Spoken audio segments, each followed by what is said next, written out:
क्या आपने कभी सोचा है कि जब आप किसी मृतक को अंतिम विदाई देने के लिए उसकी अर्थी को कंधा देते हैं तो उस क्षण आत्मा आपकी ओर क्यों देखती है? क्या यह सिर्फ एक रस्म निभाई जाती है या इसके पीछे छुपा है कोई गहरा आध्यात्मिक रहस्य? पर क्या आपने कभी सोचा है कि किसी की अर्थी को कंधा दिया है? क्या उस एक क्षण में आपने अनुभव किया है जैसे कोई अदृश्य दृष्टि आपको देख रही हो? मित्रों, हम आपको बता दें कि जब किसी की अर्थी उठती है तो केवल एक शरीर नहीं उठता, बल्कि उठता है एक पूरा जीवन, उसकी यादें, उसके कर्म, उसकी आत्मा का संघर्ष।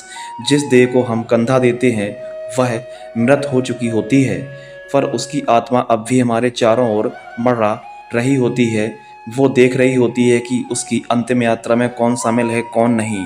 हिंदू धर्म में मृत्यु केवल एक अंत नहीं है, यह आत्मा की पृथ्वी से विदाई है। एक पड़ाव से दूसरी पड़ाव की ओर इस यात्रा की शुरुआत होती है अर्थी से। क्या आप जानते हैं कि आखिर अर्थी क्यों उठाई जाती है? गरुड़ पुराण के अनुसार जब मनुष्य देह छोड़ता है तब उसकी आत्मा कुछ समय तक भौतिक संसार से जुड़ी रहती है। वह अपने जीवन के दृश्यों को देखती है, अपने परिजनों के भावों को समझती है, और तब जब उसकी देह को कंधा दिया जाता है तो आत्मा अनुभव करती है कि उसे विदा किया जा रहा है। श्रद्धा के साथ यह अर्थी केवल लकड़ी पर बंधी शरीर नहीं है, बल्कि यह उस आत्मा की अंतिम स्मृति, उसकी आध्यात्मिक विदाई का प्रतीक है। आपको बता दें कि अर्थी का कंधा केवल एक परंपरा नहीं, एक ऊर्जा संक्रमण है। जो व्यक्ति कंधा देता है वह अपने भीतर से उस आत्मा के प्रति करुणा, सम्मान और सहयोग की भावना प्रकट करता है। यह कर्म केवल शारीरिक नहीं बल्कि आध्यात्मिक रूप से ऊर्जावान होता है, और इसलिए गरुड़ पुराण कहता है कि जो मनुष्य शुद्ध भाव से बिना किसी लोभ या भय के किसी मृत व्यक्ति को कंधा देता है तो वह अपने जीवन में 100 यज्ञों के फल के समान पुण्य अर्जित करता है। मृत्यु के बाद आत्मा अपने शरीर को छोड़ती है, लेकिन वह भ्रमित होती है। वह समझ नहीं पाती कि वह अब जीवित नहीं है। उसे मार्ग दिखाना होता है, और वह मार्ग दिखता है तभी जब 4 कंधे उसकी देह को ले जाते हैं अग्नि की ओर। मित्रों, कंधा देने वाले 4 व्यक्ति केवल सहायक नहीं होते, बल्कि वे आत्मा की अगली यात्रा के पहले 4 दीपक होते हैं। हम आपको बता दें कि आखिर क्यों यह कार्य केवल शुभचित्त से करना चाहिए। यदि कोई व्यक्ति अशुद्ध मन, भय या द्वेष से कंधा देता है तो वह न केवल आत्मा की मुक्ति में बाधा बनता है, बल्कि स्वयं पर भी उस ऊर्जा का प्रभाव ले आता है। इसलिए पवित्र मन, शांत हृदय और श्रद्धा से दिया गया कंधा आत्मा को मुक्त करता है और कंधा देने वाले को भी अदृश्य रूप से बल प्रदान करता है। मित्रों, आइए इस रहस्य को और गहराई से समझते हैं। पर आगे बढ़ने से पहले आपको आग्रह है कि इस वीडियो को एक लाइक ज़रूर करें और कमेंट में जय श्री हरि विष्णु अवश्य लिखें। और हाँ, इस वीडियो को आखिरी तक ज़रूर देखें, क्योंकि यह गरुड़ पुराण की कथा है और भगवान श्री हरि विष्णु कहते हैं कि गरुड़ पुराण की किसी भी कथा को आधा अधूरा नहीं सुनना चाहिए। तो आइए शुरुआत करते हैं।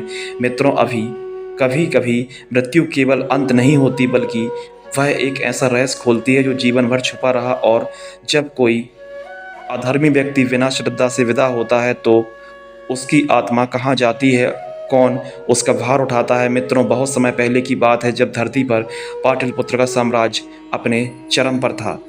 व्यापार, विद्या और वैभव का प्रतीक यह नगर हर कोने से स्वर्ण युग की चमक बिखेरता था। इसी नगर में रहता था एक प्रसिद्ध और अत्यंत धनी सेठ, धनीराम। धनीराम धन का पुजारी, धर्म से विमुख और अपने मन के बिल्कुल विपरीत था। वह केवल व्यापार में रुचि रखता था। धर्म, करुणा, दान, आत्मचिंतन, इन शब्दों का उसके जीवन में कोई स्थान नहीं था।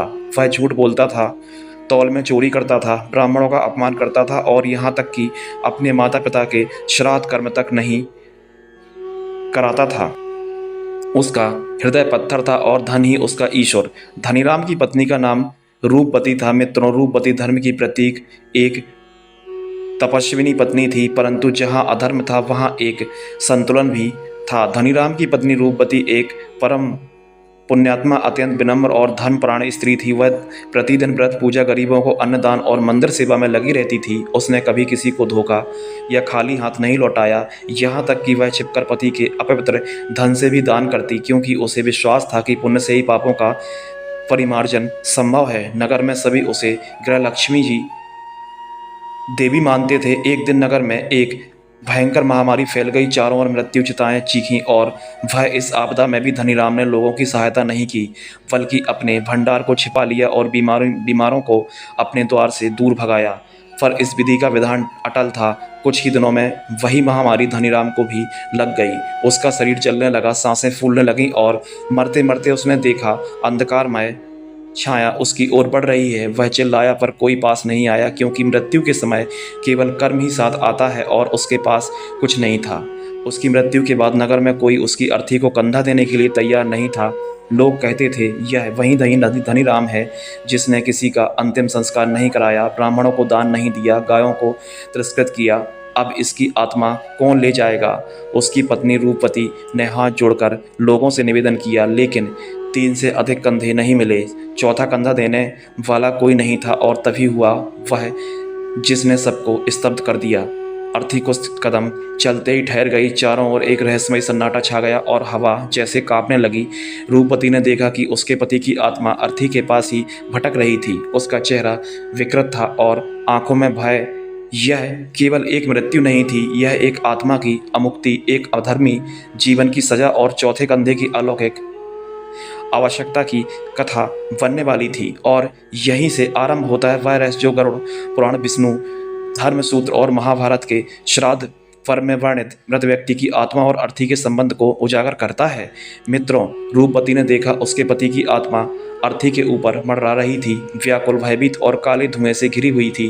तभी नगर के एक वृद्ध ब्राह्मण ने चुपचाप गरुड़ पुराण की एक पंक्ति पढ़ी, यदा चतुर्थम स्कंदम प्रेतस न लभेति तथा आत्मा न याति यम लोकम न पाता स्वर्गम न शांतिम।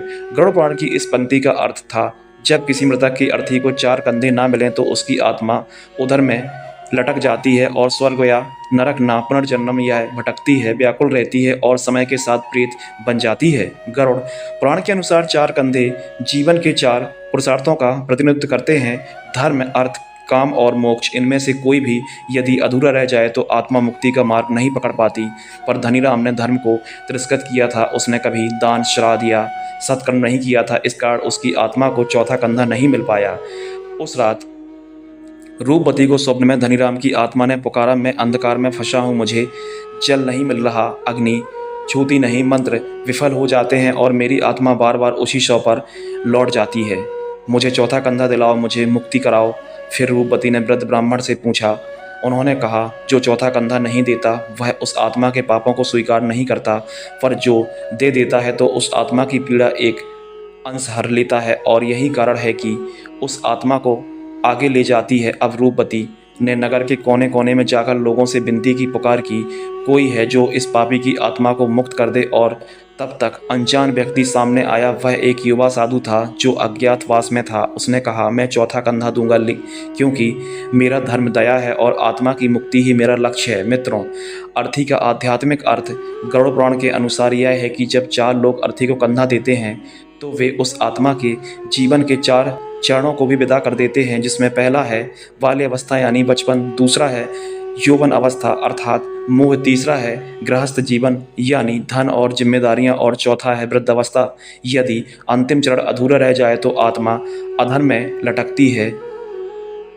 मंत्र फिर से गूंजे, अर्थी फिर से चल पड़ी और इस बार जैसे वायु शांत हो गई, धुआं छटा और सूर्य की किरणें अर्थी पर पड़ने लगीं। रूपवती की आंखों से अश्रु बहने लगे। उसने देखा धनीराम की आत्मा अब प्रकाश की ओर जाती हुई दिखाई दी। मित्रों, अब सवाल यह उठता है कि किसी अधर्मी की आत्मा को चौथा कंधा मिलता है तो क्या वह कंधा देने वाला भी उस आत्मा के पापों का भागी बनता है? क्या चौथा कंधा देना पाप का भाग बनता है? साधु ने चौथा कंधा तो दे दिया, पर नगर के कुछ लोग फुसफुसाने लगे, वह पापी धनीराम था, साधु ने उसका पाप अपने ऊपर क्यों लिया? रूपवती ने ब्राह्मण से यह प्रश्न पूछा। वृद्ध ब्राह्मण ने गरुड़ पुराण के एक रहस्यमय श्लोक पढ़ा और उन्होंने कहा, यदि वह श्रद्धा से कंधा दे तो पुण्य भागी, यदि लोभ से दो तो पाप भागी का आधा पात्र। पर यदि कोई श्रद्धा से भाव से कंधा देता है तो वह आत्मा को मोक्ष का द्वार खोलता है और स्वयं को पुण्य का भागी बनाता है। पर यदि कोई स्वार्थ, लोभ या प्रतिष्ठा के लिए दे तो वह आत्मा को वासनाओं और कर्मों से बंध सकता है। यही कारण है कि साधु पूर्ण निस्वार्थ था और इसलिए उसे कोई बंधन नहीं हुआ।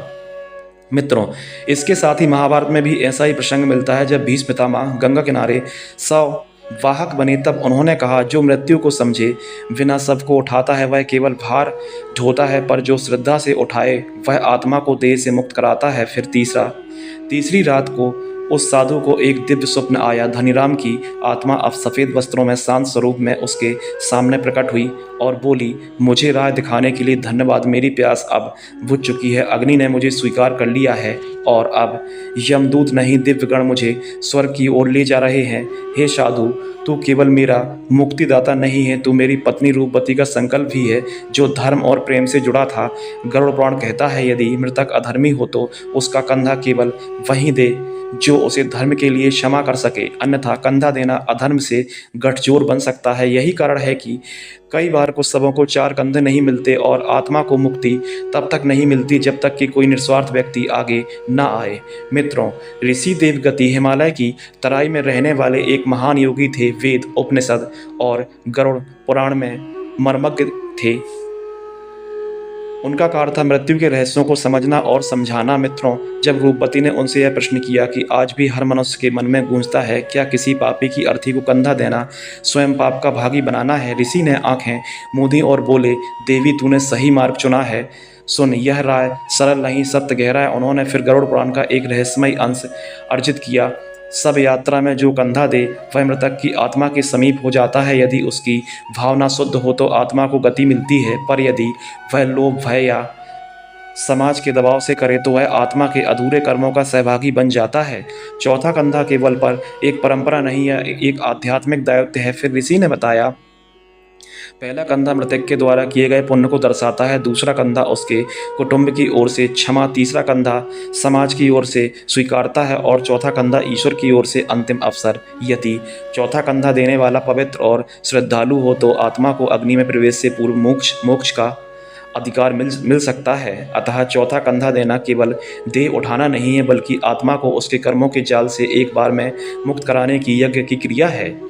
ऋषि ने आगे कहा, यदि कोई आत्मा बहुत पापों में बंधी हो तो उसे निस्वार्थ चौथा कंधा ना मिले तो उसकी सब यात्राएं बाधाएं आती हैं, बारिश होती है, अग्नि नहीं जलती, कंधे देने वाला बेहोश हो जाता है। यह संकेत होते हैं कि आत्मा अभी देह से पूर्णतः मुक्त नहीं हुई।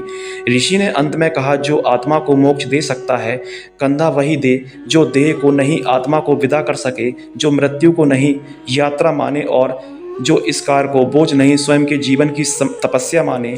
कंधा देना केवल एक पारंपरिक रस्म नहीं है, बल्कि एक आत्मा की अंतिम यात्रा में आपकी भागीदारी है। पर क्या आप इस यात्रा के लिए तैयार हैं? तो मित्रों, इस रहस्यमय और गढ़ कथा में हमें यह समझने को मिलता है कि हर कर्म में भावना, श्रद्धा और विवेक का होना अनिवार्य है। किसी की अर्थी को कंधा देने के लिए सामाजिक या पारिवारिक जिम्मेदारी नहीं, यह एक आध्यात्मिक अनुबंध है जो उस आत्मा को आपके बीच एक अदृश्य संबंध जोड़ता है। धनीराम जैसे पापी की आत्मा को कंधा देने से जो परिणाम हुए वह हमें सावधान करते हैं कि बिना सोचे समझे केवल परंपरा निभाने के लिए किया गया कर्म कभी कभी जीवन और आत्मा दोनों पर प्रभाव डाल सकता है। तो मित्रों, इस वीडियो में फ़िलहाल इतना ही। यदि आपको यह जानकारी अच्छी लगी हो तो इसे एक लाइक ज़रूर करें, साथ ही इसे अपने मित्रों के साथ शेयर अवश्य करें और चैनल स्टोरी विद देव को सब्सक्राइब ज़रूर करें। धन्यवाद।